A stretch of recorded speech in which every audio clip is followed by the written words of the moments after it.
Welcome to Circular Firing Squad. I'm Marty Gencius, a counseling faculty at Kent State University and host for Circular Firing Squad.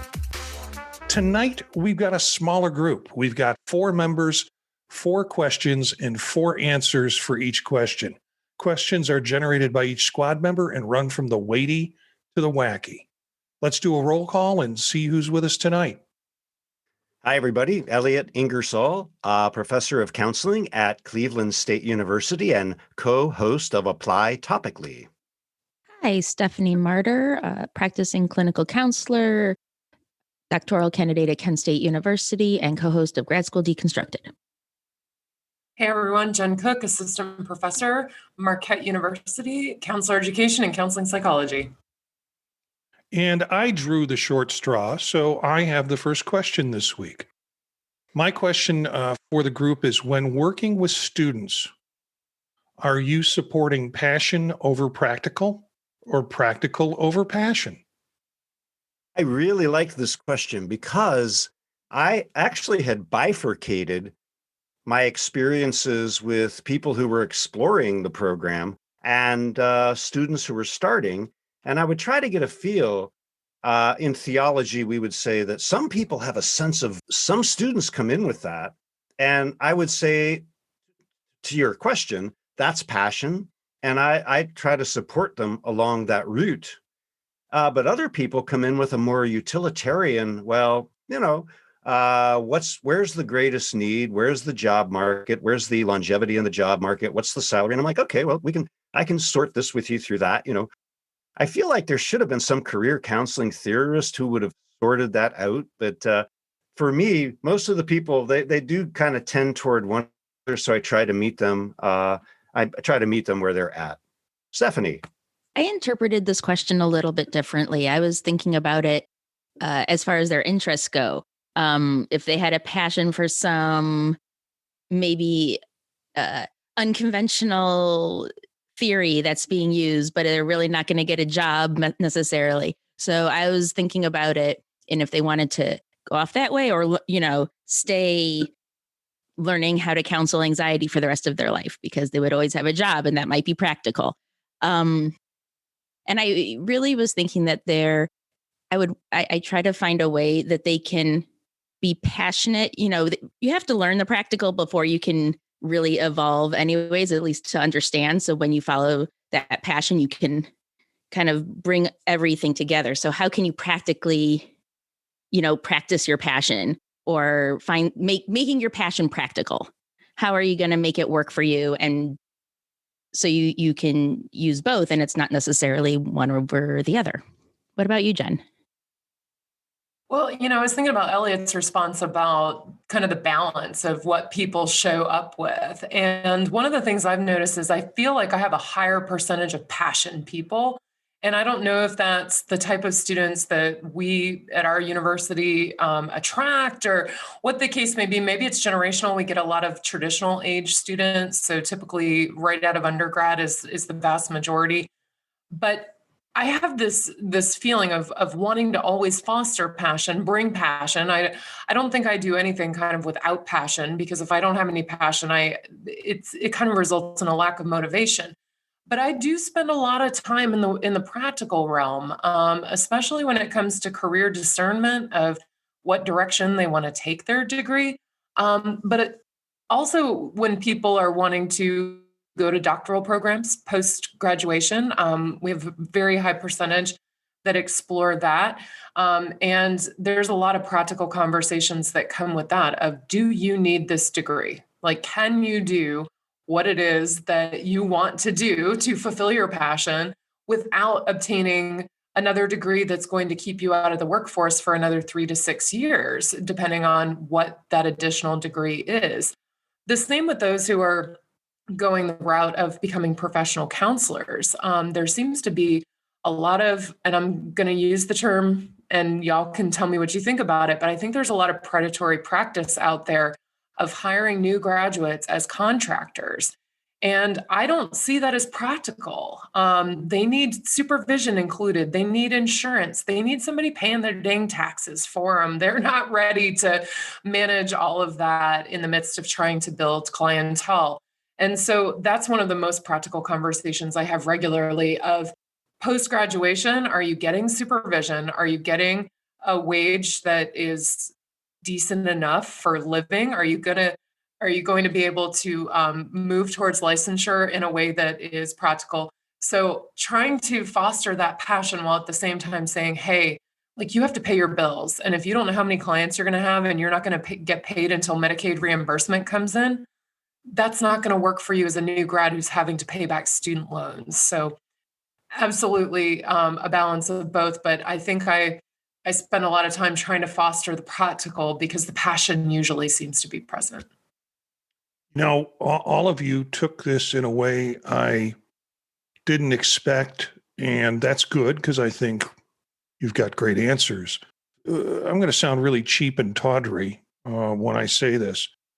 And I've got to say, Stephanie I'm working with Stephanie on her dissertation. This is not an indication of Stephanie's work, but I'm seeing a lot of people who are pursuing their passion around their dissertation, and I don't think it's very practical. You see requests for people to join and do their research for them on listservs. I've been invited because of my specialty area of technology. I've been invited to sit on dissertations as an external member, and I'm like, this is a really interesting dissertation, but who's going to hire you based on this?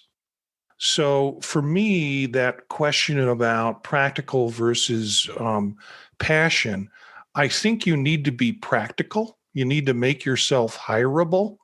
And I'm speaking specifically for doctoral students. So pick a dissertation topic that a program would want you to do versus necessarily what your deep passion is. Get hired, then you can do your passion. But sometimes your passion kind of takes you out of the market. Does that make sense to folks when I say that? Can it be both, Marty? Oh. I mean, I'm thinking about my own dissertation experience, and I had to rein it in, of course, because that's the mistake of every young doc student. And I say young, like young in the profession. I wasn't young age-wise, but trying to figure out how to put it into that sellable package, which, it's been a little bit of a struggle because people don't like my topic. It's germane, but people don't like it. But yeah, totally. I mean, I was doing spiritual well-being in the 90s, and literally I had a faculty member declined to be on my dissertation committee and said, "You'll not get far with this ooky spooky stuff." Well, mine was on bedtime rituals. So, that was the worst. That was all passion and that was all strategic. I just want to do something to get me through that I can enjoy. And it wasn't practical. You were cutting edge, Elliot, during that time period because religion and spirituality and counseling weren't being discussed. Yeah, you were cutting edge. Well done. Well, thank you. And I am very proud to say that my dissertation was stolen out of the Kent State Library. So I like to think that there is, some credit there. Elliot, you've got the next question. My question is there a counseling theory you feel we could safely abandon or stop teaching? Which theory and why? Stephanie.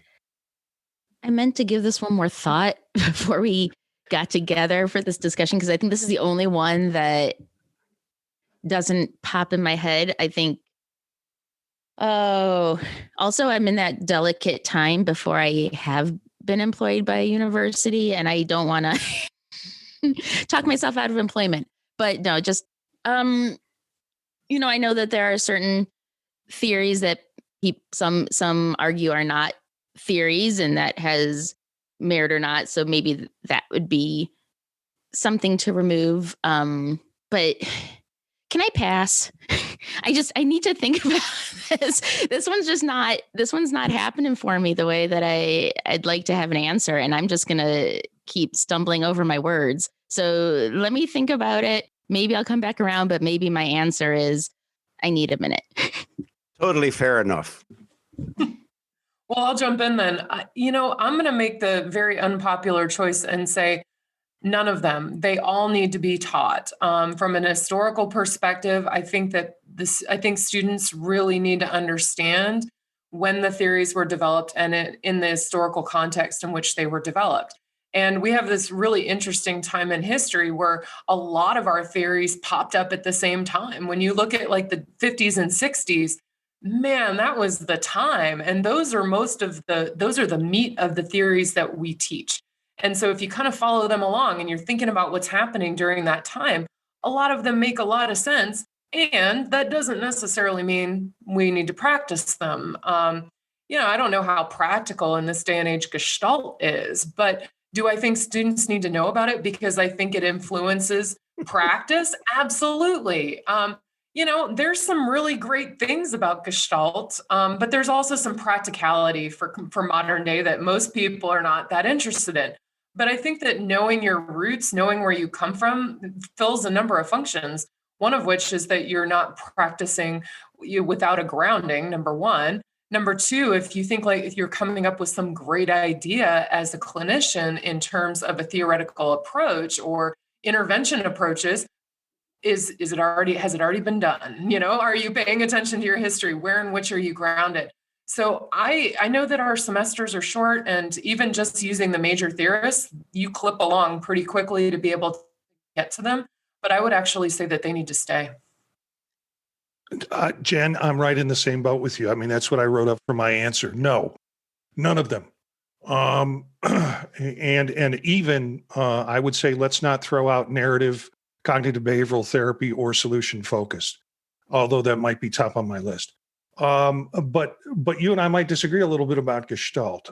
We have a interesting luxury. I have a luxury of we have a master's theories course, and we have an advanced theories course. And I'd say inherited, but it's more inhabited that advanced theories course for the last 20 years since I've been at Kent. And it's all about teaching the old stuff, the weird stuff, the strange stuff.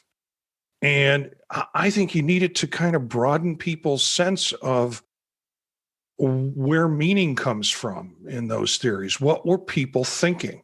What was the driving force behind them? And I think that helps shape them as a clinician better than just giving them 8 and say, pick which one you're going to work from. So, yeah, I'm a big fan of as much as you can learn around theory and previous practice strategies, learn it because it will all have meaning for you. Elliot. Well, I think, and of course, my ADHD brain and my kind of like, when I decide on a position, that's it, folks. Porky pig. That's all, folks. But I was like, yeah, transactional analysis. I'd chuck that bastard out. I was thinking of psychosynthesis, Roberto Saggioli, and I was like, a very well thought out theory, but he was not trying to start a movement. And so, it kind of fell by the wayside. I would love to take Gestalt and psychodrama and just blend them together into an action-oriented approach. I have a friend out at UC Berkeley, Roger Walsh. He's a psychiatrist, and he says he thinks in 15 years, we won't really teach individual theories. We'll start with the 4 common factors of therapy and then how the different approaches facilitate those. And I think that's fair. But yeah, I don't know. I'm a bit transactional analysis. I would definitely chuck out. Next question goes to Stephanie. When you're cooking, what's your go-to seasoning? Jen. Oh, I'm so boring with this. I cook with a lot of spices depending on what I've got in my head that I want to fix. But I would say most regularly is garlic, fresh garlic, powdered garlic, garlic salt, marinated garlic, you name it. I'm a garlic person. But also I'm Southern. And so there has to be copious amounts of salt at all times. And I've gotten to the point in which when I cook for other people, I don't put in any because I don't know what a reasonable salt level is for other people. So when I was at my mom's for Christmas, I was making the mashed potatoes and she's like, you need to put more salt in that. And I said, I put in salt. She goes, did you salt the water? I said, who are you all of a sudden? You're the one who has high blood pressure and doesn't use salt hardly at all. I'm trying to help you out here. She's like, you're not using enough salt. We sit down at the table, we're eating the potatoes. She said, you didn't use enough salt. I said, look, I'm trying. Like, I am absolutely trying not to kill a group of people over the age of 65. Actually, in this group, it was people over the age of 71. All are taking water pills, for goodness sake. But yeah, so I have a salt issue, and apparently I'm not quite sure how to balance that out because I thought I put up a good amount of salt. Those potatoes will suck up all that salt. Okay, next time, more salt. Salt is not seasoning. It is an ingredient. Stop it. So if you think that way, I like to do a lot of Asian influenced food and Indian influenced food. So I'm looking at, I have jars of ground garlic, minced garlic, and also ginger paste. And then there's turmeric too. So if I want to make something taste different than, its natural flavor, I'll go to those different kinds of seasonings. Yeah, Elliot. that's an interesting point about salt. It is an ingredient. I mean, I have been known to come back from a workout and pour salt in my hand and just lap it up. I have a friend, and we were like, if we had a salt lick in our office, that'd be fine. I thought in terms of, I call it C cubed. So there's garlic, and then the C cubed is cayenne pepper, cumin, and cinnamon, preferably Vietnamese cinnamon. It's got a little bit more tang to it. Boy, those are the things I will play with those in every dish, and it just comes out delightful. It really does. Sounds wonderful. Just warm and okay. But garlic, yes, garlic. But I think there was a time where I used garlic. I made something for my parents, and the next day my mom brought me a hanging basket of all these different herbs that were growing, kind of as in there's other things besides garlic that exist. Stephanie. So point taken. So really love basil. Fresh basil. I like to grow it in the summertime up on our little rooftop area and like different kinds. Also, basil's easy to grow, so I'm not gonna kill it probably. Really like cilantro as well. Cilantro, but that dies pretty fast, but I can usually get a good month out of it. When it comes to grilling, basic, but that Montreal steak seasoning is wonderful for anything. That's really the quote unquote go-to for us is you put that on, you don't have to worry. It's going to taste good. I looked at that for eggs. I mean, I have it up on my shelf and I'm like, maybe eggs. No. Just one anecdote, Jen. Every male on the my father's side of the family, except for my dad and me, dead of heart attack or whatever before age 50. And my dad and I, we had high blood pressure meds. And when my doctor first put me on them, I was like, okay, I'm going to do a year, no salt, no alcohol, no nothing bad. And I did it. And my blood pressure was still through the roof. And she's like, yeah, that's called endogenous high blood pressure and diet's probably not going to change it. So I took the pill and I love my salt. Well, my blood pressure is very, very low. So that's what I use for rationalizing the amount of salt that I put into my food. So yeah. You go for it. All right. So I am up for the question next. What form of clinical supervision do you enjoy the most? So thinking about individual, triadic, group, live supervision, which one do you enjoy the most? I would have to say live. Times I've gotten to do it. And for multiple reasons. One, because the counselor trainee is a little intimidated by it. And I think I can do things to help reduce that stress for them. I like it because it shows whoever they're working with, individual or couple, that they are under supervision and they're being trained. And this is part of the contract that they set up with the client when they took them on as a client, that this will be part of it. It also allows me to be able to have conversations about the client with the counselor in front of the client.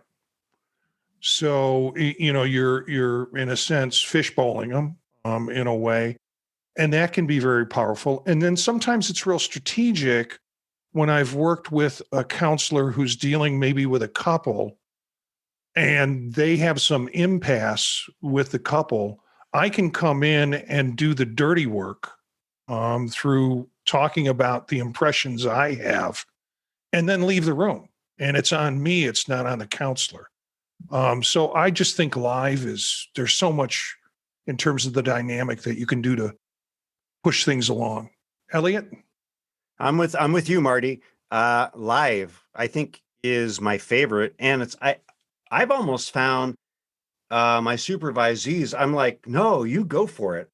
I'm here, if the shite hits the fan, I'm here to kind of like bring things back down. But I said, you have backup, and let's try to do this in a collegial way. But yeah, I think that in the moment, and for me, the stuff that my brain pops up in the moment, I think is much more useful than things that my brain throws out when we're watching a recording. Steph? I have not had the pleasure of participating in a live supervision session, whether as a trainee or a supervisor. I think it's something that I would be very open to, and it was always kind of saying, "Oh, I wish we could have that when we were getting trained." So beyond that, I've really only participated in individual and group, and individuals great, just in the kind of normal way we're talking, and it seems very standard in a certain sense, but you get to talk about things that maybe you wouldn't feel comfortable talking about in group. You maybe get to feel like you can be a little bit more candid with your supervisor. So that's really nice. But in group, I really appreciated getting to hear from others and hearing how they approach certain situations or how they dealt it, and got to watch video even. And it really can expand the way you practice. You're like, "Ooh, I really like what that person did over there. I'd like to adopt that in some way." And it really can open the door a lot more than just perhaps an individual session, which can be quite focused specific and myopic. Jen.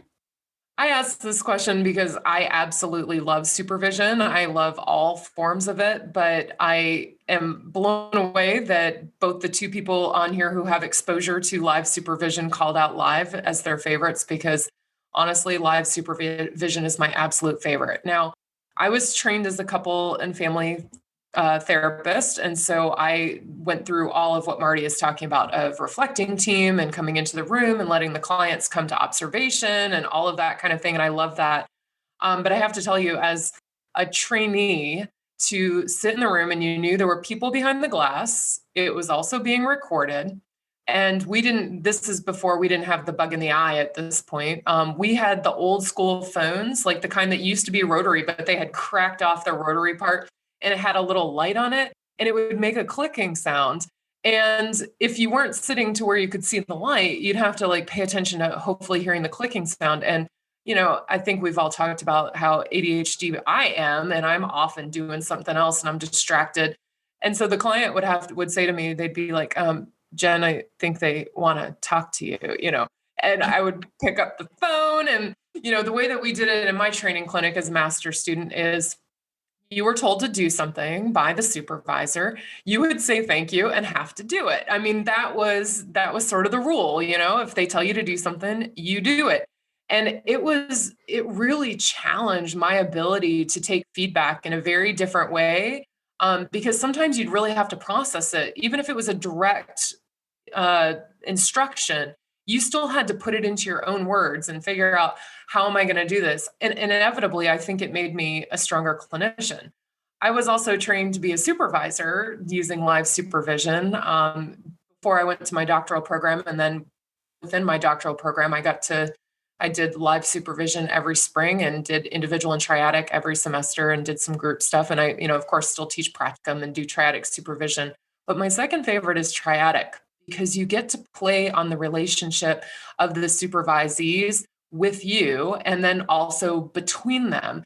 And I think when used well, triadic supervision also has that rich quality to help people to develop in a very different way than individual or group. Nobody can hang back like they can in group. Individuals, sometimes it feels like the focus is on a little too much for some students, but with triadic, again, like what Marty was saying about, you can be the drop-in and say something about what's happening in the relationship that you observed with a couple client, and then you're out, and the onus isn't on the therapist. I think that same dynamic exists in triadic supervision, because sometimes the student needs to hear it from their peer, or the supervisee needs to hear it from their peer. Other times they need to hear it from me, and being able to like play that balance and figure out like, okay, who does this need to come from? So obviously that was a very long answer, but yeah, love supervision. Takes us to our final shot question. It happens so quickly when we're down a couple of folks. But here's our final shot question for the week.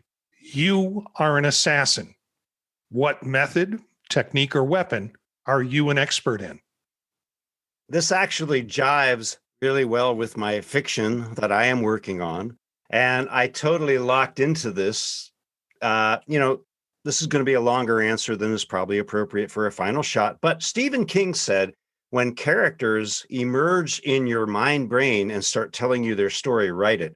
That's what this novel I'm working on has been. I am a 27-year-old woman named Lisha Tate, who was raised in a remote Appalachian region, and I am deadly with a crossbow. Steph. Pressed sniper rifle. Garroting. What was that? Garroting? Garroting. When you come up from behind on someone and snap something around their neck. And like a wire. It could be a wire, it can be a rope. And I'm hella creative with the things I use to garrote. I posed this question to my daughter, who is a music major, and she said, piano wire. Of course. My response was going to be snark, would be the thing that I would use to kill people. But really, I thought a crossbow would be cool. And it would be cool to kind of be an expert marksman with a crossbow. But after talking to my daughter this afternoon, I thought boiling oil. I want to go medieval on their ass. So, I had visions of pouring the boiling oil over. But anyway, that's it for our show tonight. Thanks to the squad. Tonight, Stephanie, Jen, and Elliot. Look for some of these characters on their podcasts on the podtalk.net. You can find out more about them at circularfiringsquad.net. And we've updated all the podcasts on Circular Firing Squad, so we're up to date with that. Our theme music is from Menage a Quad, Real Swing Shet. That's it for this episode of Circular Firing Squad. Ready, fire, aim.